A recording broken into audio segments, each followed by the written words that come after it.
Praise the lord. యేసు రక్తమే జయము. మన రక్షకుడు మన విమోచకుడైన యేసుక్రీస్తు పరిశుద్ధ నామములో అందరికీ వందనాలు. చిన్న ప్రార్థన ద్వారా ఈ రాత్రికాల వాక్యధ్యానం చేసుకుందాము.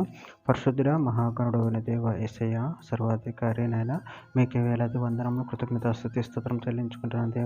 దేవ రాత్రికాల సమయంలో ప్రభు వాక్య భాగం ధ్యానిస్తుండగా వాక్య భాగం అర్థమవుట్లో సహాయం చేసి మీ కృపలో బలపరిచి మీకు మాదిరిగా మమ్మల్ని నడిపించమని చిన్న ప్రార్థన యేసుక్రీస్తు పరిశుద్ధ నామములో అడిగి వేడుకుంటున్నాను తండ్రి. Amen amen.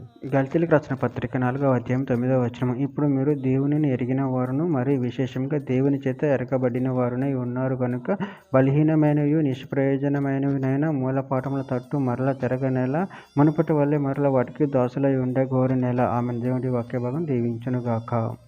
ప్రభునందు ప్రియులారా, ఇక్కడ వాక్య భాగాలు గమనించినట్లయితే ఇప్పుడు మీరు దేవునిని ఎరిగిన వారును మరి విశేషంగా దేవుని చేత ఎరకబడిన వారునై ఉన్నారు కనుక బలహీనమైనవి నిష్ప్రయోజనమైనవినైనా మూలపాఠముల తట్టు మరల తిరగనేలా మునపటి వల్లే మరల వాటికి దాసులై ఉండ గోరనేలా.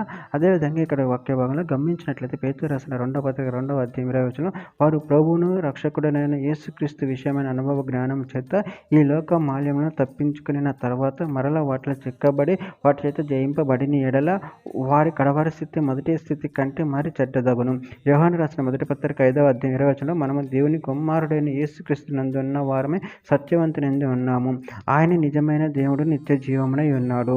తిమోతికి రాసిన 2వ పత్రిక 2వ అధ్యాయం 19వ వచనం, ఆయనను దేవుని యొక్క స్థిరమైన పునాది నిలకడగా ఉన్నది, ప్రభు తన వారిని ఎరుగును అనున్నది, ప్రభు నామమును ఒప్పుకొని ప్రతి వాడును దుర్నీతిని తొలగిపోవాలని అనున్నది. హెబ్రీయులకు రాసిన పత్రిక 10వ అధ్యాయం 38-39వ వచనంలో, నా ఎదుట నీతిమంతుడైన వాడు నిశ్వాసం మూలంగా జీవించిన కానీ అతడు వెనుక తీసిన ఎడల అతని యందు నా ఆత్మకు సంతోషం ఉండదు. అయితే మనము నశించుటకు వెనక తీయవారము కాము కానీ ఆత్మను రక్షించుకొనుటకు విశ్వాసం గలవారమై ఉన్నాము.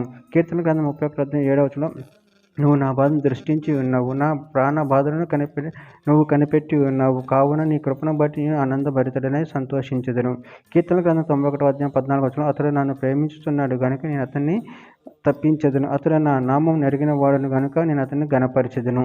చివరిగా ఒక మాట, కీర్తన గ్రంథం 1వ అధ్యాయం 3వ వచనంలో, యెహోవాయే నిజ దేవుడని తెలుసుకొనుడి, ఆయనే మనల్ని పుట్టించెను, మనము ఆయన వారము, మనము ఆయన ప్రజలము, ఆయన వైపు గొర్రెలము. ఆమె దేవుడి వాక్య భాగం దీవించుగాక. చిన్న ప్రార్థన చేసుకుందాము.